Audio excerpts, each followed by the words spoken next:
মঞ্চে আসন গ্রহণ করেছেন আজকের অনুষ্ঠানের একক বক্তা বীর মুক্তিযোদ্ধা লেফটেন্যান্ট কর্নেল অবসরপ্রাপ্ত কাজী সাজ্জাদ আলী জহির প্রতীক। আসন গ্রহণ করেছেন আজকের সভার সভাপতি, বাংলা একাডেমির সভাপতি বঙ্গবন্ধু অধ্যাপক শামসুজ্জামান খান এবং বাংলা একাডেমির মহাপরিচালক বরেণ্য কবি হাবিবুল্লাহ সিরাজি। আমি শুরুতেই স্বাগত বক্তব্য প্রদান করার জন্য বিনীত অনুরোধ করব বাংলা একাডেমির মহাপরিচালক বরেণ্য কবি হাবিবুল্লাহ সিরাজিকে।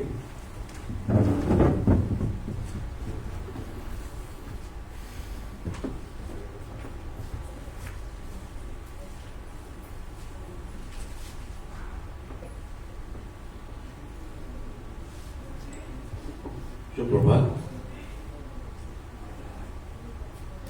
জাতির পিতা বঙ্গবন্ধু শেখ মুজিবুর রহমানের 7ই মার্চের ঐতিহাসিক ভাষণ উপলক্ষে বাংলা একাডেমি আয়োজিত আজকের অনুষ্ঠানের শ্রদ্ধেয় সভাপতি, বাংলা একাডেমির সভাপতি অধ্যাপক শামসুজ্জামান খান, একক বক্তা বীর মুক্তিযোদ্ধা লেফটেন্যান্ট কর্নেল অবসরপ্রাপ্ত কাজী সাজ্জাদ আলী জহির বীর প্রতীক এবং সমবেত সুধীবৃন্দ, আপনাদের সবাইকে স্বাগত করছি। এবারে 7ই মার্চ আমাদের কাছে অত্যন্ত তাৎপর্যবহ, কারণ এবার আমরা চলমান মুজিব বর্ষ এবং মহান স্বাধীনতার সুবর্ণ জয়ন্তীর প্রাক্কালে ঐতিহাসিক 7ই মার্চের ভাষণেরও সুবর্ণ জয়ন্তী পালন করছি। এখানে ব্যক্তিগতভাবে একটি কথা বলি। 1971-এর 7ই মার্চ রোববার ছিল, আজও রোববার।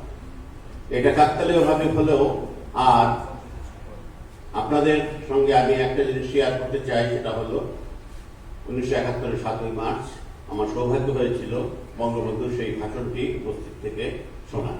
এই জন্য আমি নিজেকে ধন্য মনে করি এবং 50 বছর আগে বঙ্গবন্ধু 7ই মার্চ 1971-এ প্রদত্ত ভাষণটি তার স্বভাবসুলভ তাৎক্ষণিক বক্তব্য ছিল, পূর্বে তৈরি বক্তৃতা নয়।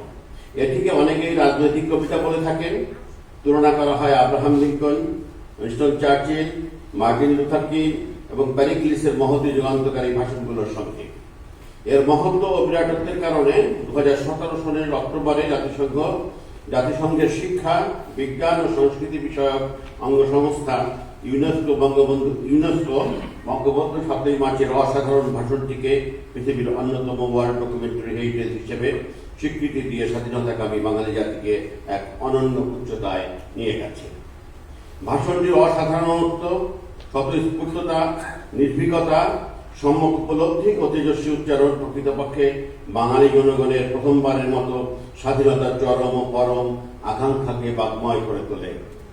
সামগ্রিক বিচারে বঙ্গবন্ধু 7ই মার্চের ভাষণটি স্বাধীনতাকে সংজ্ঞায়িত করেছে, চূড়ান্তভাবে স্বাধীনতা অর্জনের দিক নির্দেশনা দিয়েছে, প্রকাশ করেছে স্বাধীন বাংলাদেশের সংবিধানের রূপরেখা, রাজনৈতিক ও প্রশাসনিক স্বাধীনতা এবং কল্যাণ রাষ্ট্রের আকাঙ্ক্ষা, দুঃখী মানুষের মুখে হাসি ফোটানোর বলিষ্ঠ প্রত্যয়। এ ভাষণের বাক্যগুলো মানুষের অন্তরে অন্তরে প্রবেশ করেছে। 7ই মার্চের সংক্ষিপ্ত ভাষণের মধ্যে বঙ্গবন্ধু ইতিহাস ও সমকালীন রাজনীতির বিশ্বস্ত ছবি ফুটিয়ে তুলেছেন। মৌখিক এই ভাষণ যারা শুনেছেন তারাই এই অসামান্য মর্ম উপলব্ধি করেছেন। সঙ্গত কারণেই এ ভাষণ পৃথিবীর অন্যতম শ্রেষ্ঠ ভাষণ হিসেবে স্বীকৃতি পেয়েছে। 7ই মার্চের ভাষণ পৃথিবীর ইতিহাসে অনন্য সাধারণ ভাষণ। বঙ্গবন্ধু যে পরিস্থিতির মধ্যে এই ভাষণ দিয়েছেন সেটি বিবেচনায় পৃথিবীর ইতিহাসে এমন ভাষণ আর দ্বিতীয়টি নেই। এই মহান ভাষণ কেবল মানবিক আবেদনের জন্য নয়, শৈল্পিক কারণে উল্লেখযোগ্য। 1971 সালের 7ই মার্চের এই ভাষণে বঙ্গবন্ধু কেবল একটি স্বাধীন জাতির স্বপ্ন উল্লেখ করে থেমে থাকেননি, তিনি স্বাধীনতা অর্জনের সমস্ত উপায় বলে দিয়েছেন। 7ই মার্চ 1971 থেকে 7ই মার্চ 2020 এই পরিক্রমায়, 2021 এই পরিক্রমায় বাঙালি জাতিসত্তা, ইতিহাস, সমাজ ও সংস্কৃতি যে পর্যায়ে উপনীত হয়েছে তার মূলে রয়েছে বঙ্গবন্ধুর অসামান্য ঐতিহাসিক অবদান। অনন্তকাল ধরে বঙ্গবন্ধুর স্বাধীনতার ভাষণ, বাংলার মানুষের সার্বিক মুক্তির সনদ এবং বিকাশের সূত্র হিসেবে চিহ্নিত হয়ে থাকবে। আজকের এই অনুষ্ঠান থেকে আবারও হাজার বছরের শ্রেষ্ঠ বাঙালি বঙ্গবন্ধুর স্মৃতির প্রতি শ্রদ্ধা জানিয়ে এবং তার আদর্শে বাংলাদেশ গড়ার প্রত্যয়ে শেষ করছি। আপনাদের সবার কল্যাণ হোক। জয় বাংলা, জয় বঙ্গবন্ধু।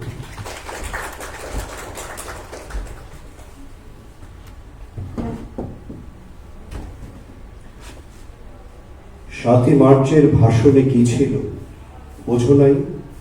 কোনদিন তার গূঢ় অর্থটা খোঁজো নাই? বাঙালি জাতির মুজিবরী প্রাণ ভোমরা বাঙালি জাতিকে বলেছেন তিনি তোমরা। তার তুমি বলা ছিল যে স্বতঃস্ফূর্ত, সম্বোধনী অধিকার ছিল মুক্ত। কি মানানসই অভিভাবকের আসনে প্রমাণিত সেটা সাতই মার্চের ভাষণে। তিনি পিতারূপী সন্তানদের ভূমিতে কত অনায়াসে নেমে এসেছেন তুমি।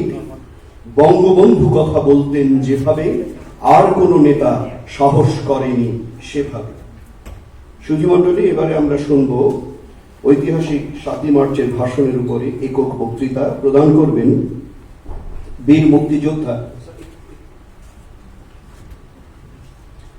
মুক্তিযোদ্ধা লেফটেন্যান্ট কর্নেল অবসরপ্রাপ্ত কাজী সাজ্জাদ আলী জহির বীর প্রতীক। তার সম্পর্কে আমরা যতদূর জানতে পেরেছি, তার জন্ম 1951 11 এপ্রিল কুমিল্লা জেলার দাউদকান্দি উপজেলার চৌশুই গ্রামে। তার কর্মজীবন শুরু হয়েছিল 1969-এ পাকিস্তান সেনাবাহিনীতে ক্যাডেট হিসেবে যোগ দেওয়ার মধ্য দিয়ে। 1971-এ পাকিস্তানের কাকুল সামরিক একাডেমিতে সিনিয়র ক্যাডেট হিসেবে প্রশিক্ষণরত ছিলেন। মুক্তিযুদ্ধ শুরু হলে আগস্ট মাসের শেষে তিনি পাকিস্তান থেকে পালিয়ে ভারতে এসে যুদ্ধে যোগ দেন। তিনি সিলেট অঞ্চলে 4 নম্বর সেক্টরের অধীনে দ্বিতীয় গোলন্দাজ বাহিনীকে সংগঠিত করেন। আগস্ট মাসে পাকিস্তান সেনাবাহিনীর আর্টিলারি করে কমিশন লাভ করেন সাজ্জাদ আলী জহির। পোস্টিং হয় 78 ফিল্ড আর্টিলারি রেজিমেন্ট শিয়ালকোটে। কয়েকদিন পর সেখান থেকে পালিয়ে ভারতে যান। মুক্তিযুদ্ধে যোগ দেন সেপ্টেম্বর মাসে। এ সময় ভারত সরকার মুক্তিবাহিনীকে কয়েকটি 105 mm গান দেয়। তা দিয়ে মুক্তিবাহিনীর জন্য একটি ফিল্ড আর্টিলারি ব্যাটারি গঠন করা হয়। এর নাম দেওয়া হয় রওশনারা ব্যাটারি। এই ব্যাটারিতে অন্তর্ভুক্ত হন তিনি। এই গ্রুপের সহ অধিনায়ক ছিলেন তিনি। রওশনারা ব্যাটারিতে ছিল 6টি গান। অক্টোবর মাস থেকে এই ব্যাটারি 105 mm কামান দিয়ে বৃহত্তর সিলেট অঞ্চলে মুক্তিবাহিনীর জেট ফোর্সকে বিভিন্ন যুদ্ধে আর্টিলারি ফায়ার সাপোর্ট দিয়ে সহায়তা করে। সাজ্জাদ জহিরের পরিচালনায় রওশনারা ব্যাটারি কয়েকবার পাকিস্তান সেনাবাহিনীর প্রতিরক্ষা অবস্থানে গোলাবর্ষণ করে। সঠিক নিশানায় গোলাবর্ষণ করার ক্ষেত্রে তিনি যথেষ্ট কৃতিত্ব ও দক্ষতা প্রদর্শন করেন। এর ফলে পাকিস্তান সেনাবাহিনীর ব্যাপক ক্ষয়ক্ষতি হয়। তার এই বীরত্বের খেতাব হিসেবে তিনি পেয়েছিলেন মুক্তিযুদ্ধে বীর প্রতীক। এরপর রাষ্ট্রের সর্বোচ্চ বেসামরিক পদক স্বাধীনতা পদক পেয়েছিলেন 2013-তে এবং পার্শ্ববর্তী রাষ্ট্র ভারতে সম্মানসূচক পদ্মশ্রী পদক পেয়েছিলেন 2021-এ। আমি বীর মুক্তিযোদ্ধা লেফটেন্যান্ট কর্নেল অবসরপ্রাপ্ত কাজী সাজ্জাদ আলী জহির বীর প্রতীককে তার বক্তৃতা দেওয়ার জন্য বিনীত অনুরোধ করছি।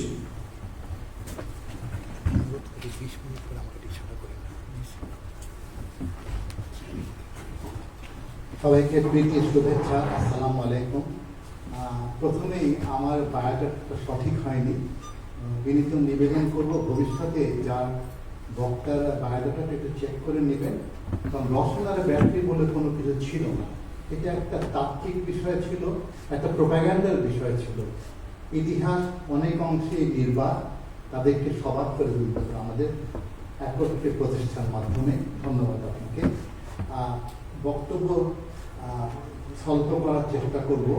আসলে আমার জীবনে যা পড়েছি, যা দেখেছি, যা শুনেছি, যা অনুধাবন করেছি, সেটার আলোকে আজকে আলোচনা রাখবো। বঙ্গবন্ধু তার 7ই মার্চের ভাষণ দিয়েছিলেন। ডিজি মহোদয় খুব সুন্দরভাবে সেটা উপস্থাপন করেছেন এবং তার পিছনে একটা ইতিহাস আছে। ইতিহাসটা আমি যা পাকিস্তান থেকে জেনেছি সেটা আপনাদের সামনে উপস্থাপন করতে চাই, আশা করি গ্রহণযোগ্যতা হবে। 1 জানুয়ারি 1971 সনে বঙ্গবন্ধু টেলিফোন করেছিলেন ইয়াহিয়া খানকে, বলেছিলেন পার্লামেন্টের সেশন ডাকতে হবে, সেশন হতেই হবে ঢাকাতে। ইয়াহিয়া খান বললেন আমরা ঢাকাতে আসছি আলোচনার জন্য। নিষ্ফল আলোচনা হলো। ভুট্টো সাহেব যোগদান করলেন, 15 তারিখে তিনি চলে গেলেন করাচিতে, 16 তারিখে তিনি আইএসআই প্রধানদের, সেনাবাহিনী, নৌবাহিনী, বিমান বাহিনী প্রধানদের, কিছু ব্যুরোক্রেটদের একত্রে ডেকে আনলেন। উনি ড্রামাটাইজ করতে পছন্দ করতেন, বলেছিলেন আমি খুব ক্লান্ত হয়ে গেছি। যেন আকবর খান আইএসআই চিফ একটা বড় প্যাকেট নিয়ে ছুটে আসলেন, স্যার ক্লান্ত তো হবেনি, এত পরিশ্রম করেন সারাদিন, তাই বিশ্বের শ্রেষ্ঠ ব্ল্যাক ডগ হুইস্কি নিয়ে এসেছি। আমি কোন রোম্যান্টিসাইজ আলোচনা করছি, ইতিহাসের কথা বলছি।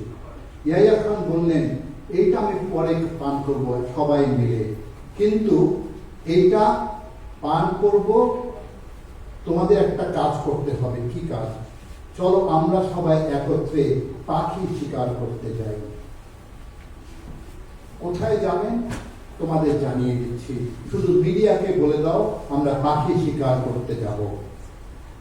16 তারিখ সকালবেলা পাখি শিকার করার নাম করে 3টা হেলিকপ্টার করে এই বিশাল দলটা ল্যান্ডিং করলো হেলিকপ্টার করে লারকানাতে, ভুট্টো সাহেবের প্রাসাদ বাড়ির সামনে। সেইখানে তাদেরকে আমন্ত্রণ জানালেন ভুট্টো সাহেব, পাঞ্জাবের দুষ্ট রাজনীতিবিদ একজন, তার নাম ছিল মোস্তফা খের, মোহাম্মদ মোস্তফা খের। আরেকজন ছিলেন ভুট্টোর চাচাতো ভাই মমতাজ ভুট্টো। এই বিশাল দলটা সারা রাত ধরে মদ্যপান করেছিলেন, এতে আমাদের কোনো আপত্তি নাই, কিন্তু পাখি শিকার করার পরিকল্পনা করেনি, করেছিল বাঙালি শিকার করার পরিকল্পনা। এটাই ছিল লারকানা ষড়যন্ত্র। কি হয়েছিল, কি জেনেছি, কারণ জানাটা আমার জন্য অসুবিধা ছিল না, আমি তাদের মধ্যে একজন ছিলাম, বিশ্বাসযোগ্য ছিলাম, উর্দুতে কথা বলতাম, উর্দুতে কবিতাও পড়তাম, তাদের মধ্যে মিলেমিশে ছিলাম, তথ্য জানতে অসুবিধা হয়নি।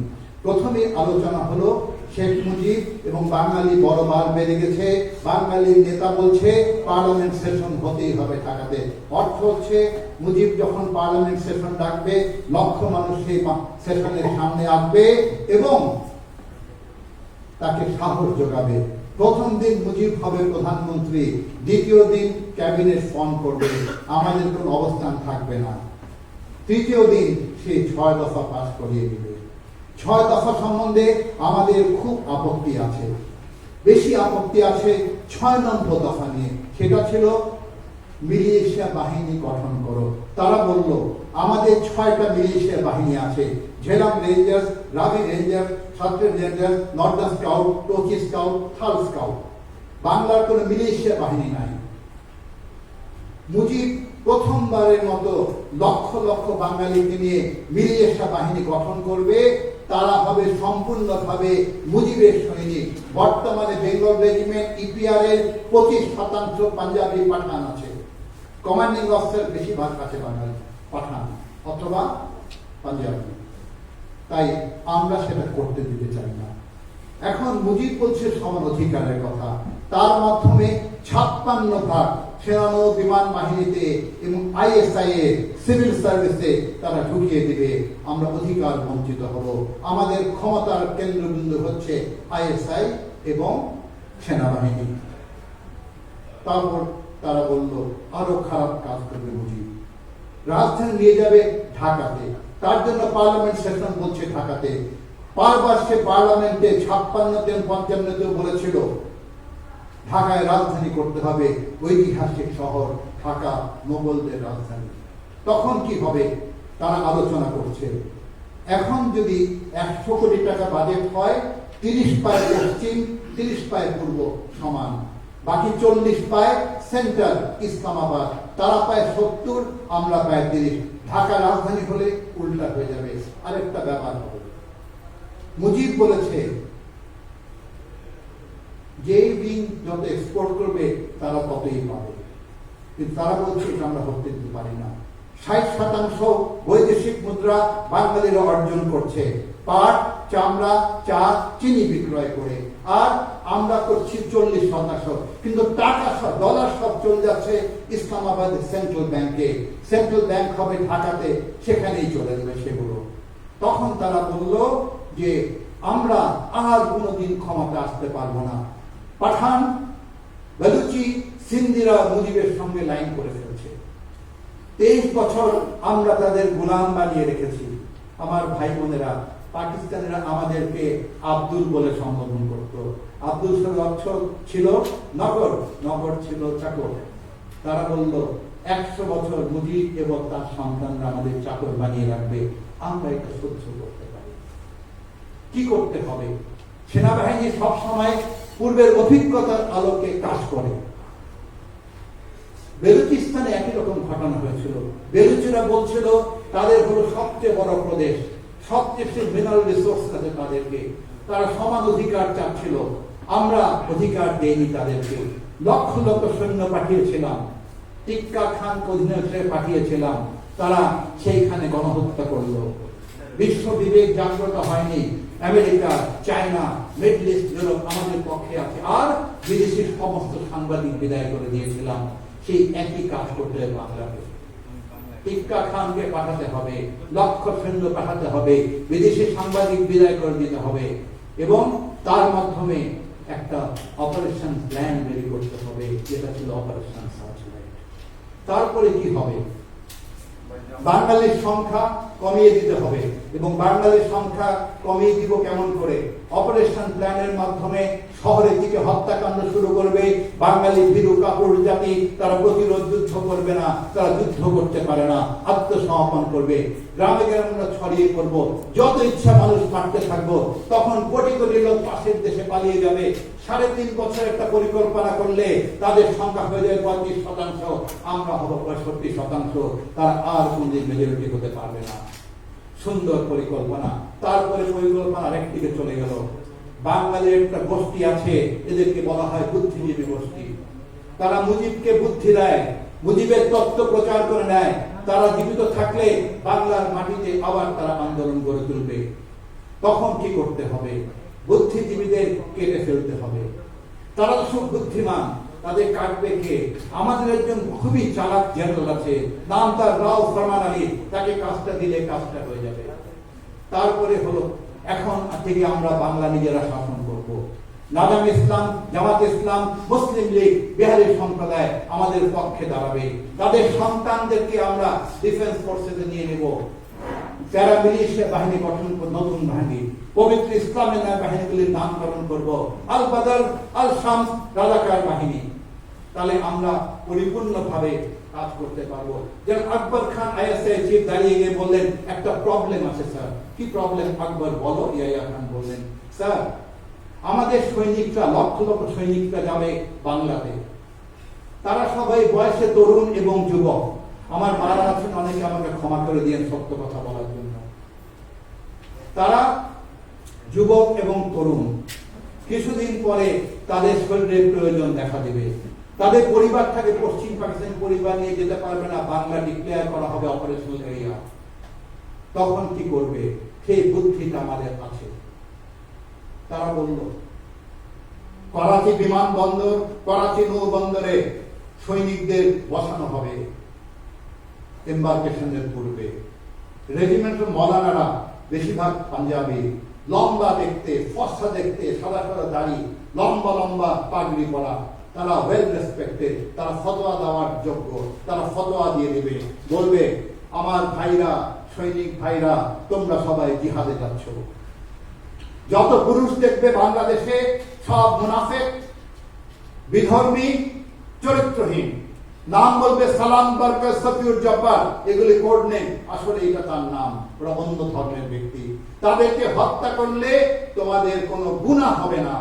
কমান্ডিং জেনারেল দাঁড়িয়ে বলে দেবে, এআরআই এয়ার রুল হিসাবে মানুষ হত্যা করলে বিচার হয় কোর্ট মার্শালে, তোমাদের কোনো বিচার হবে না, কমিটমেন্ট করে দিলাম। সত্যি কোনো বিচার হয়নি। তারপরে আরো কঠিন কথা, আমাদের সৈনিকরা তো কাজ করতে চাবে না, তাদের তো এনকারেজমেন্ট দরকার, তাদের এন্টারটেইনমেন্ট দরকার। তখন আমরা মৌলানা সাহেবদের দিয়ে বলিয়ে দেব, বাংলার যত নারী দেখবেন তারা সব বিধর্মী নারী। নাম শুনবেন, ফাতেমা বেগম, সুরাইয়া বেগম, নুরুন নাহার বেগম, সব ফলস নাম। প্রত্যেকটা নারী চরিত্রহীন, বিধর্মী এবং তারা মুনাফিক। তাদেরকে ভোগ করলে তাদেরকে বলৎকার করলে, তাদেরকে হত্যা করলে তার কোনো বিচার হবে না, সৈনিকরা খুশি হয়ে যাবে, তখন তারা এইখানে থাকতে যাবে বহুদিন। তখন আরেকজন জেনারেল সাহেব, নামটা এখনো বের করতে পারেন ইনশাআল্লাহ, তিনি বললেন, স্যার প্রত্যেকটা অপারেশনে একটা ফ্রিঞ্জ বেনিফিট আছে, আর 10 মাস পর থেকে নতুন সন্তানের জন্মগ্রহণ শুরু হবে। সেই সন্তানের জন্ম যখন হবে তাদের নিয়ে আমরা কি করব? সিদ্ধান্ত হলো এটা ভালোই হবে, তারা তো আমাদের অবৈধ সন্তান হবে, বাঙালির রক্ত পরিবর্তন হবে, তারা দেখতে হবে অনেকটুকু আমাদের মতো, বাঙালির মতো কালো কালো ছোট ছোট হবে না, লম্বা হবে, ফর্সা হবে, লাল লাল চুল হবে, চেস্ট ব্রড হবে, কোমর চিকন হবে, তারাই হবে বাঙালি পাঞ্জাবি, আমাদের অবৈধ সন্তান।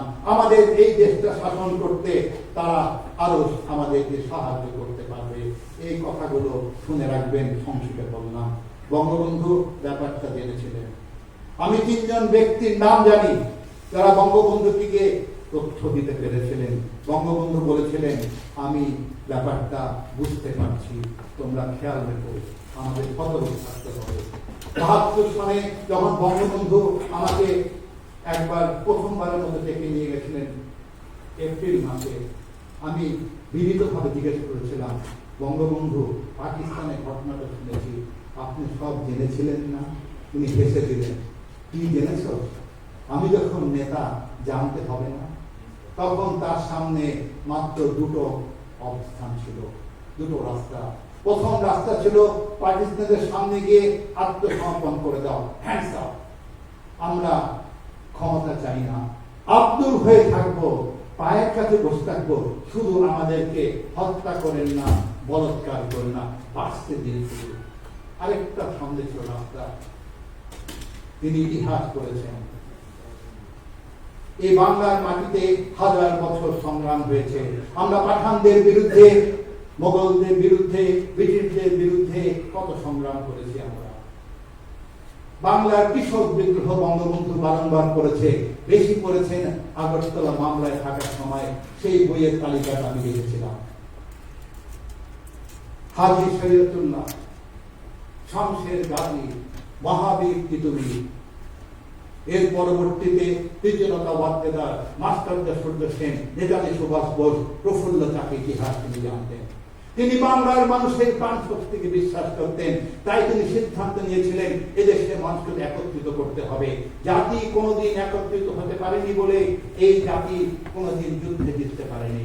তখন তিনি স্বল্প সময়ের মধ্যে স্বাধীনতার ডাক দেওয়ার জন্য 7ই মার্চের ভাষণ দিয়েছিলেন।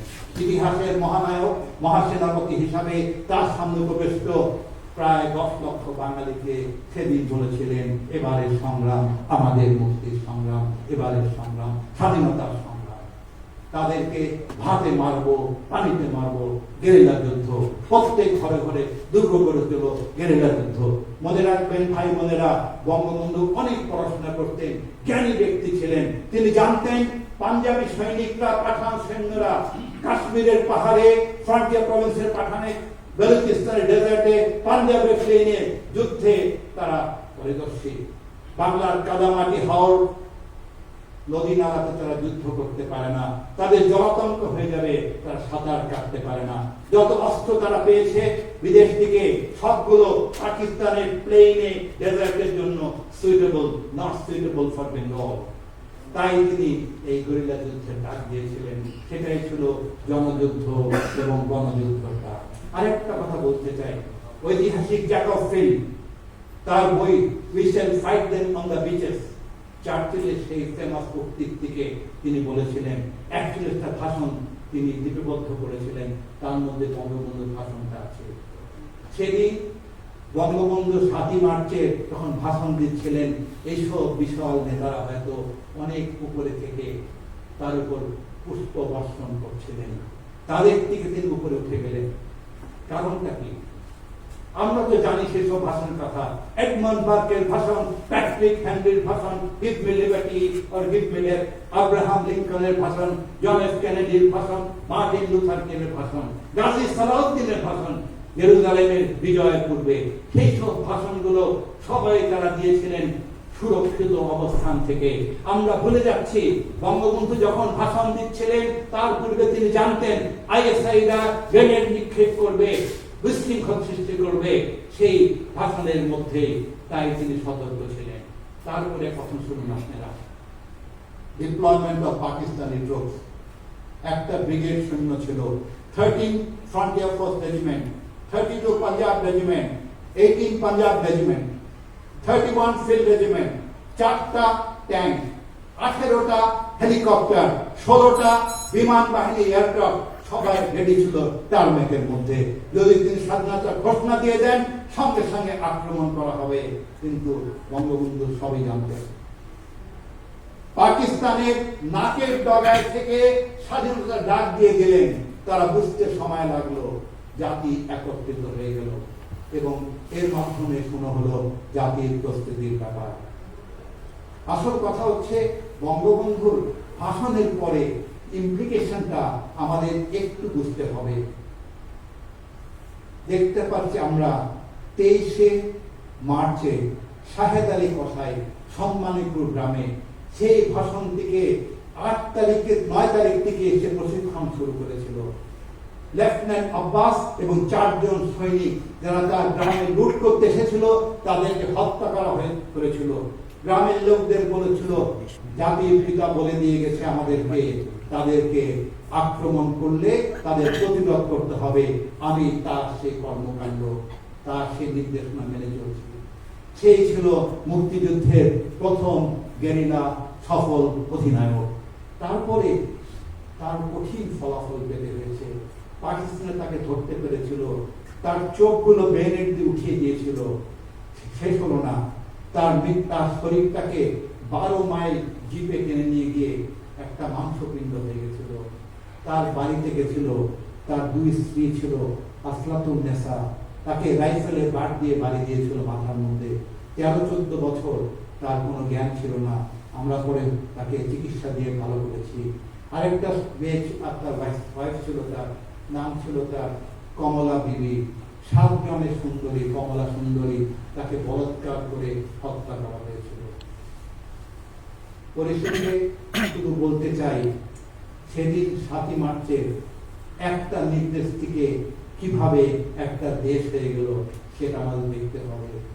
ইতিহাসের সেই মহানায়ক আমাদের মাঝে আজ নেই, কিন্তু দুঃখের সঙ্গে বলতে চাই বঙ্গবন্ধুকে মাত্র একবার হত্যা করা হয়নি, তাকে বারংবার হত্যা করা হয়েছে ইতিহাসের পাতাতে, সমাজের সামনে।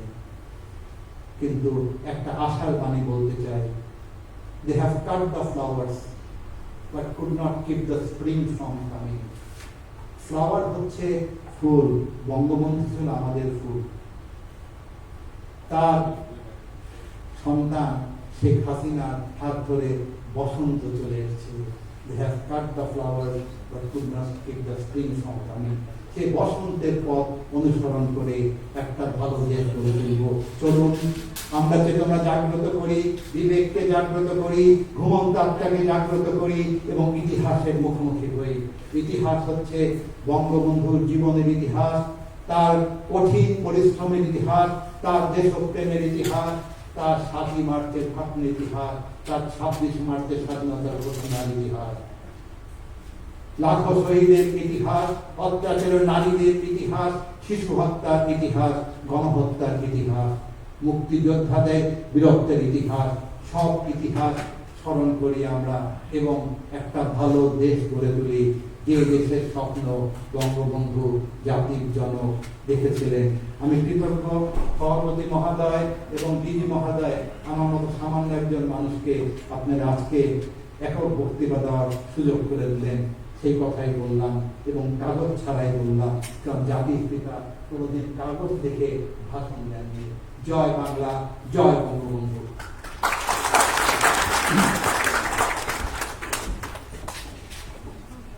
আমরা শুনছিলাম বীর মুক্তিযোদ্ধা সাজ্জাদ আলী জহিরের প্রাঞ্জল ভাষায় সকল বয়সের মানুষের কাছে গ্রহণীয় যে ভাষা, সে ভাষা এত চমৎকারভাবে কথাগুলো বললেন। তার কাছে আমাদের বিনম্র শ্রদ্ধা কৃতজ্ঞতা জানাই। সভাপতির বক্তব্য প্রদান করার জন্য আমি বিনীত অনুরোধ করছি বাংলা একাডেমির সভাপতি, প্রখ্যাত লোক সংস্কৃতিবিদ, বঙ্গবন্ধু অধ্যাপক শামসুজ্জামান খানকে। জনাব শামসুজ্জামান খান।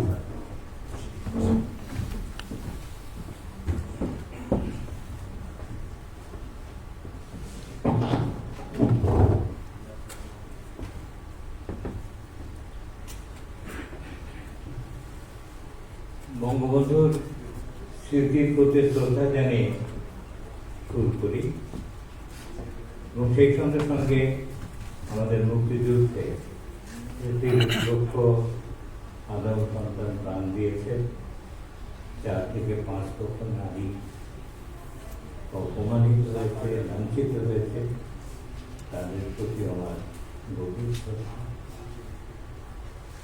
আজকের এই দিনটি এক অসাধারণ দিন।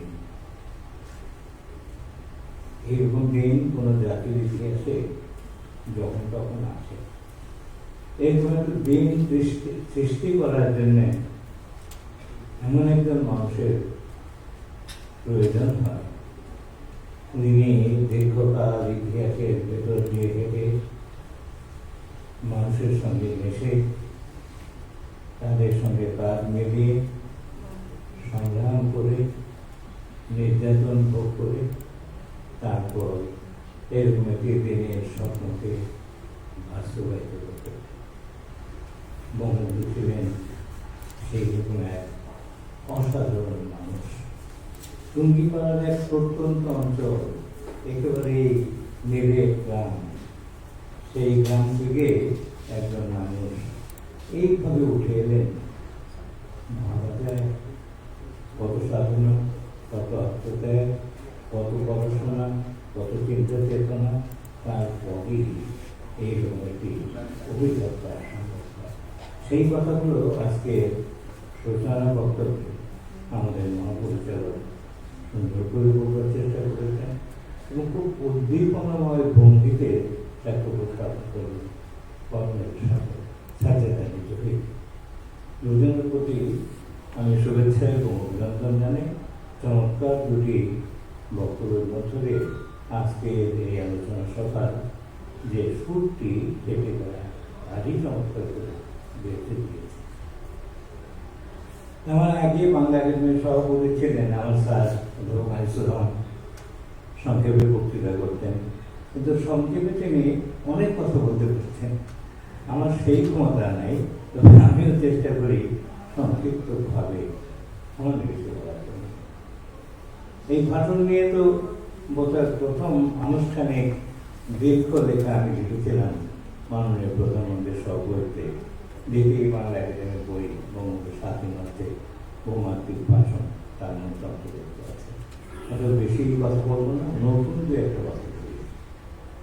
আগে গত পরশু কিন্তু বাঙালি আরেকটি নতুন অসাধারণ অর্জন করেছে, সেটিও বঙ্গবন্ধুর জন্য, যার কোনোদিন হয়নি। সেটি হলো এই বঙ্গবন্ধুর 7 মার্চের ভাষণ নিয়ে 5টি ভাষায় ইউনেস্কো বইবার করেছে। 7 মার্চের ভাষণ 5টি ভাষায় ফ্রান্সে সেটি পরশুদিন প্রকাশিত হয়েছে। 16টি রাষ্ট্রের প্রতিনিধি সেখানে উপস্থিত ছিলেন। আমাদের রাষ্ট্রের যিনি ইউনেস্কোতে স্থায়ী প্রতিনিধি তিনি উপস্থিত ছিলেন। ইংরেজিতে হয়েছে, রুশ ভাষায় হয়েছে, চীনা ভাষায় হয়েছে, আরবি ভাষায় হয়েছে। এটি কম গৌরবের বিষয়। বাঙালির ইতিহাস নিয়ে আর কখনো কিন্তু এইরকম বই সেটি কিন্তু বঙ্গবন্ধুরই। কি অসাধারণ দক্ষতায়, কি অনন্য নিষ্ঠায় আজীবন সংগ্রাম করে এই অবহেলিত, নির্যাতিত, নিরক্ষর, কৃষিভিত্তিক বাঙালিকে জাগ্রত করে যেভাবে একটি দেশ গঠন করলেন। দ্বিতীয় মহাযুদ্ধের পরে উপনিবেশ থেকে একটির পর একটি রাষ্ট্র যখন স্বাধীনতা লাভ করছে, কোন রাষ্ট্রের ইতিহাসই কিন্তু এরকম না।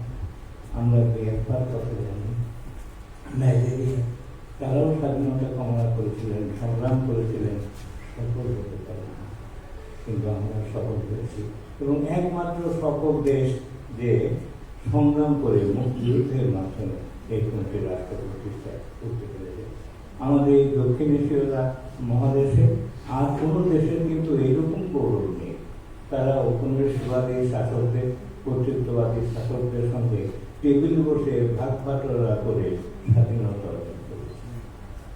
এমনকি ভারতকেও পণ্ডিত নেহরুর মতো নেতা, মহাত্মা গান্ধীর মতো নেতা থাকা সত্ত্বেও তারাও কিন্তু এইরকম মুক্তিযুদ্ধের মাধ্যমে অসাম্প্রদায়িক, গণতান্ত্রিক, মানবিক সংস্করণ অভিমুখে একটি রাষ্ট্র প্রতিষ্ঠা করতে পারেন। পরবর্তীকালে পণ্ডিত নেহরু চেষ্টা করেছিলেন, যেরকম মনোনীত বারবার বলেছেন, যে একটি সেকুলার রাষ্ট্র গঠনের চেষ্টা করেছিলেন, কিন্তু সফল হতে পারেনি। সফল হতে পারেনি এখন যেটা সেখানে হিন্দুত্ববাদের যে অসাধারণ প্রকার ঘটেছে আমরা বুঝতে পারি। যাই হোক, বক্তব্য খুব দীর্ঘ করবো না। আমি আরেকটি হয়তো নতুন কথাই অনেকের কাছে, সেইটি আমি একটু পড়ে শোনাই।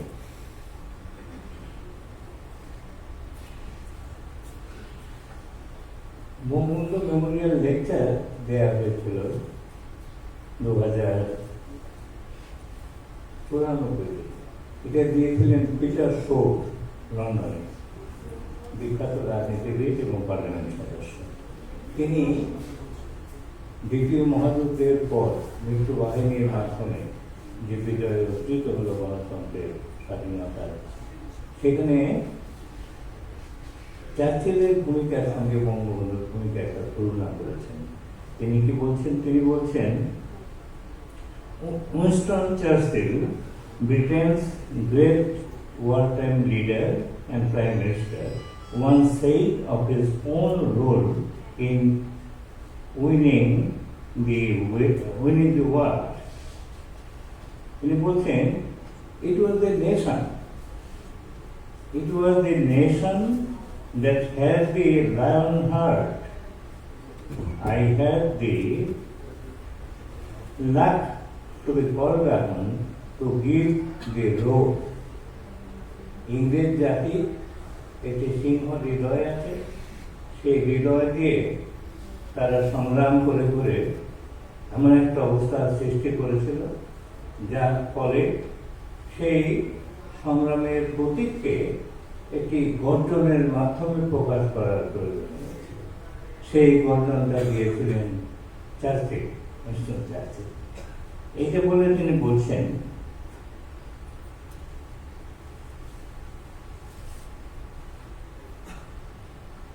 তিনি বলছেন যে the story of the birth of Bangladesh is the story of the struggle of the Bengali people for national independence. But Sheikh Mujibur Rahman, like Winston Churchill in Britain, was the indispensable and lion-hearted leader who led the Bengali people uniquely and articulated the goals and fortified the resolve of Bengali people. His indeed was the road. ঠিক তেমনি ভাবে বাংলাদেশে শেখ মুজিবুর রহমান সকল শ্রেণীর মানুষকে গণতন্ত্র উদ্বুদ্ধ করে, স্বাধীনতা চেতনা উদ্বুদ্ধ করে, ধীরে ধীরে ধাপে ধাপে পর্যায়ক্রমে এমন একটি উত্তম অবস্থায় পৌঁছলেন যেখানে একটি গর্জনের প্রয়োজন। সেই গর্জন তিনি দিলেন 7ই মার্চ 1981। এই হলেন শেখ মুজিবুর রহমান। এতে আর বেশি কথা আমি বলি না, আর অনেক কথা হয়তো বলা যেত, শুধুমাত্র এইটুকুই বললাম। তবে এই অসাধারণ নেতা, যার বক্তৃতা 3 দিন আগে বিশ্বব্যাপী 5 ভাষায় প্রচারিত হয় এবং যিনি আমাদের এই মুক্তিযুদ্ধের নেতৃত্ব দিয়েছিলেন, সর্বশেষ গর্জন দিয়েছিলেন, তাকে আর একবার শ্রদ্ধা জানিয়ে আমার বক্তব্য এখানে শেষ করছি।